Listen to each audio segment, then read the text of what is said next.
Most people think emergency communication starts with a radio. It actually doesn't. In fact, I've seen people carrying expensive radios fail to communicate during simple incidents. And I've seen people with basic communication equipment pass critical information successfully. The difference wasn't the radio, it was actually the system. Because emergency communications isn't one piece of gear. It's actually 5 things working together.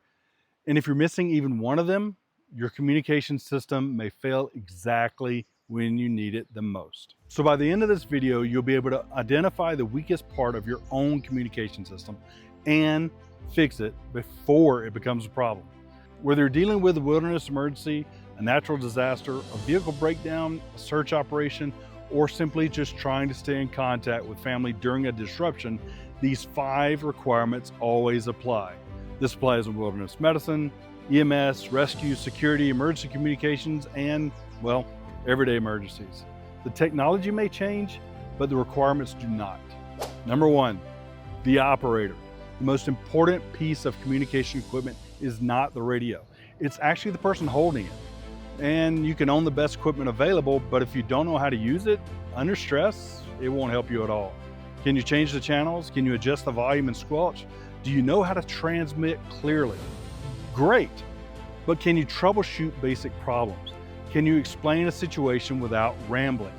In emergency communications, skill almost always beats equipment. That means a trained operator with a basic radio will often outperform an untrained operator carrying the most expensive gear. That's because communication isn't about owning equipment, it's about using it effectively. So your action item is to take primary communication device you own right now, whether it be a cell phone, GMRS radio, FRS radio, amateur radio, or a satellite communicator. Without looking at a manual, make sure you can perform every basic function on it. If you can't, that's your first area to improve. Number 2 is actually the device. This is the part that everybody focuses on. The actual communication tool, whether it be a cell phone, whether it be a handheld radio, a mobile radio, or just a satellite communicator. The mistake people make is asking, what radio should I buy? Before they ask, what problem am I trying to solve? Communication across town may require one solution, while communicating in the mountains may require something totally different. Communicating between vehicles is actually different than communicating with emergency services. The best communication device is the one that solves the problem you actually have.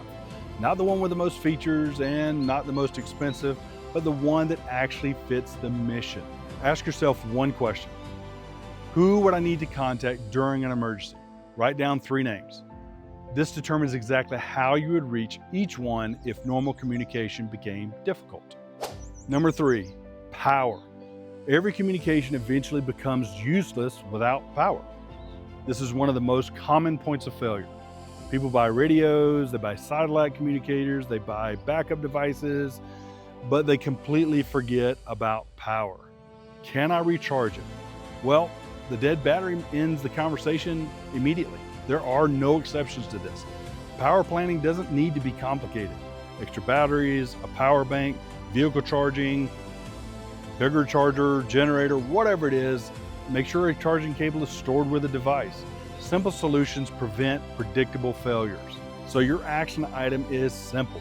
Check every communication device you have. Check it today. Verify the battery condition, verify the charge level, and verify you have a way to actually recharge it. If not, you've identified another weak point. Number 4, the antenna. If you're using radios, this is probably the most overlooked component. Most people focus on the radio itself, and experienced operators often focus on the antenna because the antennas are actually what sends and receives the signal. Poor antenna can make good radio perform poorly, and a quality antenna can dramatically improve performance without changing the radio at all.